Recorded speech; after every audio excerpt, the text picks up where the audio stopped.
Baik. Sudah 11 bulan saya nggak punya kerjaan tetap. Nafkah yang saya berikan ke istri sangat minim sekali. Keluarga istri meminta saya untuk pisah. Akhir-akhir ini istri juga sudah tidak tahan. Istri saya bekerja.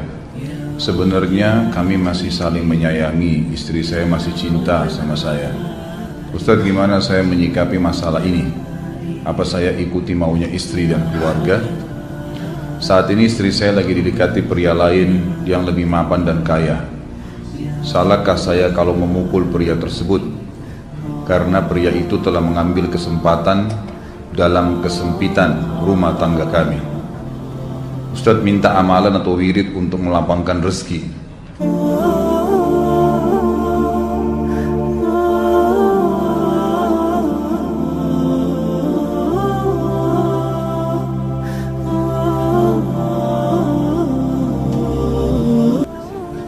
Ini ada hubungannya sama tema nggak ini? Hah? Jawab atau enggak? Kasihan. Ya udahlah, kena malam terakhir ya.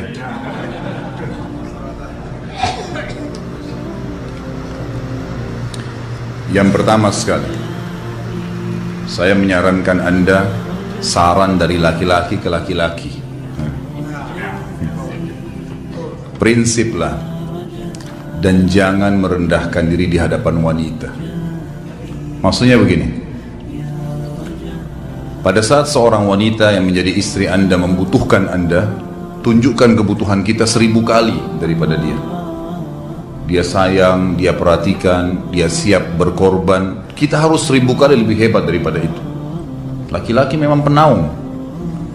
Tapi kapan dibalik? Kalau saya pribadi, kapan dia tidak butuhkan, menunjukkan kebutuhan, saya 1000 kali tidak butuh sama dia. Untuk apa Anda merendahkan diri di depan seorang wanita yang kalau memang dia tidak bisa menjadi seorang istri? Karena kapan wanita sudah menyombongkan diri di hadapan laki-laki, tidak akan ada wibawa sama sekali. Ini poin dulu dalam pembukaan. Dan selalu saya sarankan siapapun ikhwah yang minta saran saya dalam masalah rumah tangga, yang paling pertama ini saya ucapkan, saya bukan menyuruh Anda menjadi keras, bukan. Tapi saya mengajak Anda untuk punya prinsip dalam hidup. Wibawa, pemimpin rumah tangga. Dibutuhkan, kita butuh. Tidak dibutuhkan, ya sudah. Masih banyak gantinya. Dia mau ganti laki-laki lain, silahkan. Ahlan wa sahlan, silahkan. Allah akan gantikan penggantinya yang lebih baik. Dan itu harus bisa kita punya prinsip. Memang begitu. Kalau ini kita terapkan dalam kehidupan kita, kita akan sangat mudah hidup. Terkadang subhanallah ada pengorbanan berat. Berpisah dengan meninggal, berpisah karena masalah dosa yang dilakukan oleh pasangan kita, jelas haram. Kalau ada seorang istri hanya karena masalah suaminya kekurangan ekonomi mau berhubungan sama laki-laki lain, wanita apa ini? Cinta itu pengorbanan, kasih sayang. Bukan hanya pada saat mampu kemudian disayang, pada saat tidak mampu kemudian ditinggal. Subhanallah. Hati-hati, hukum Allah subhanahu wa ta'ala berlaku. Akhwat yang jadi istri, ikhwah yang jadi suami, harus tahu pasangan kita itu punya Tuhan sebagaimana kita punya Tuhan yang sama. Dan Allah itu maha adil. Memang dalam kehidupan kita ada naik turunnya. Dan makna cinta adalah pengorbanan. Itu sebenarnya. Kalau hanya kita kantongnya lagi penuh kemudian disuka sama istri, pada saat lagi tipis, lagi masalah, kemudian dia mau berhubungan sama laki-laki lain, na'udzubillah min dzalik. Wanita apa ini? Kalau saya tidak naungin. Kalau saya nggak naungin. Kamu mau sama dia silahkan. Silahkan jalan. Kalau saya, istri saya sangat tahu prinsip saya. Kalau kamu merasa ada laki-laki lain yang kamu anggap baik, atau kamu mau ingin memasukkan pendapat keluargamu dalam rumah tangga saya sehingga kedudukan saya sebagai suami tidak didengar lagi, silakan pilih keluarga kamu. Tidak ada masalah. Jadi jangan jadikan sebagai beban. Oh, nanti kalau pisah saya hidupnya bagaimana? Saya melarat. Ini kenapa ini? Saya mati kalau nggak sama dia, ya mati bener nanti. Gila kalau nggak nikah sama dia, gila kalau siapa ini? Ini kenapa ini? Keluar dari bingkai hidup itu. Seorang muslim itu hidupnya mulia. Dia dihormatin, dia menghormatin. Dia dihina, tinggalkan. Allah SWT tidak menyuruh kita menghinakan diri, tidak boleh. Kalau wanita ini misalnya, istri ini yang dikatakan tadi masih mencintai suaminya, dia hanya sekedar minta kerja, ya, garis bawahi kalimat ini ya, dia hanya sekedar minta kerja untuk membantu nafkah rumah tangga, ahlan wa sahlan, jempol, nggak masalah, bagus itu. Sampai suaminya mapan, itu baik. Tapi dalam kondisi masih status istri punya hubungan sama laki-laki lain, naudzubillah min dzalik, mana ghirah, mana kecemburuan positif yang telah Allah pelihara dalam diri kita, nggak boleh. Pada saat seorang sahabat pulang ke rumahnya mendapatkan istrinya selingkuh dengan laki-laki lain, tidak disebutkan apakah berhubungan biologis atau tidak, tapi yang jelas sahabat ini sampai kaget masuk ke rumahnya temukan ada laki-laki lain. Dia bingung mau lakukan apa. Dia pergi ke Nabi SAW lalu berkata, ya Rasulullah, saya pulang rumah istri saya lagi sama laki-laki lain. Maksudnya dia pandu saya harus buat apa nih? Apa yang terjadi? Subhanallah, Sa'ad radhiyallahu anhu, sahabat Nabi mulia, menghenuskan pedang mengatakan, ya Rasulullah, kalau terjadi pada rumah tangga saya akan penggal dua-duanya. Dua-duanya saya penggal nih. Tapi di sini ulama bilang, saat ingin menghukum kalau terjadi pada keluarganya dengan penggal ini, bukan maksudnya dia menghukum secara individu, maksudnya saya ingin terapkan hukumnya Allah, dirajam, dibunuh karena mereka sudah menikah dan berzina. Hukum Allah terapkan, kemuliaan agama harus ada. Harus begitu. Seorang istri yang mau tinggal di bawah naungan kita sementara kita sudah berkorban di bawah terik matahari, sudah bekerja, sudah memilih dia dari sekian banyak wanita, kemudian dia mau berkorban, hormatin dia, junjung dia, lindungin dia, rangkul dia, gitu kan, bela dia, memang harus begitu. Tapi kalau masih dalam naungan, kemudian sedikit himpit masalah ekonomi lalu berhubungan sama laki-laki lain, naudzubillah, jangan dipertahankan, berbahaya sekali, gitu kan. Jangan Anda menjadi laki-laki lemah gitu. Saya kemarin ditelepon oleh dua orang sekaligus, subhanallah. Sahabat dekat telepon kepada saya, laki-laki. Ustaz, maaf mau ngomong sebentar. Baik, silahkan. Ustaz, saya ini, istri saya pulang ke rumah ke kampung ayahnya ibunya karena alasan mengurus ayah dan ibunya. Akhirnya saya sama anak-anak ditinggal di sini sendiri.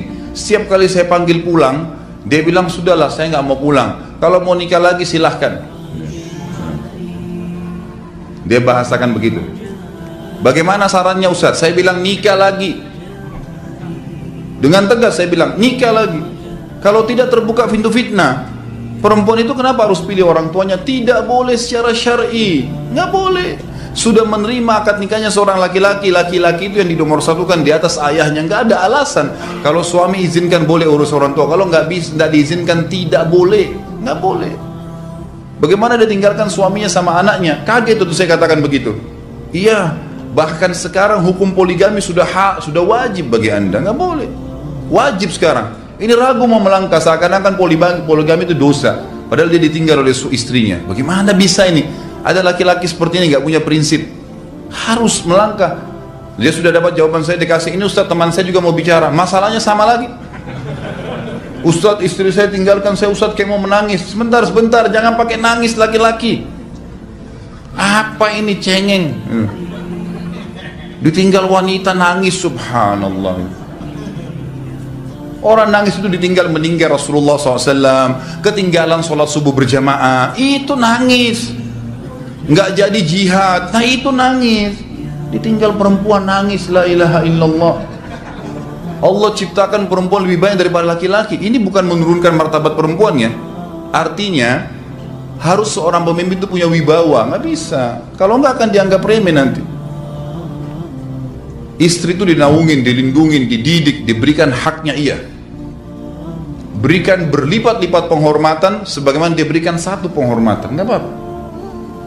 Tapi jangan sampai menginjak martabat seorang pemimpin, tidak boleh.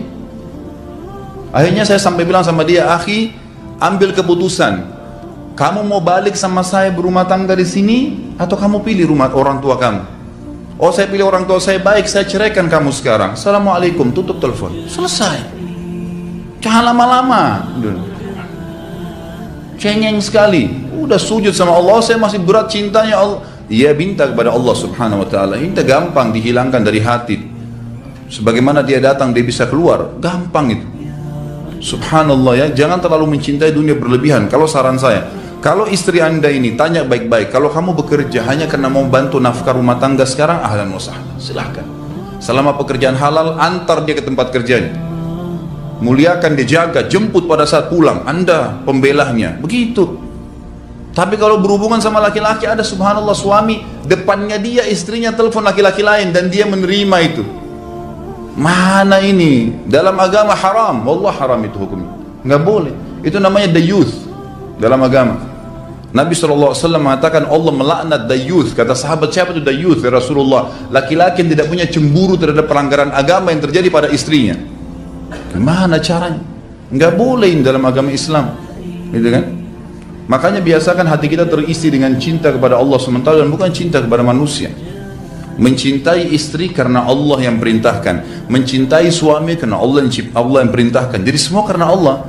Tidak ada kata-kata hilang, tidak ada rugi kalau kita meninggalkannya. Jadi ini hal mendasar yang saya tahu, Allahu alam. Jadi sampaikan seperti itu. Kalau wirid apa? Saran saya adalah memperbanyak istighfar kepada Allah SWT.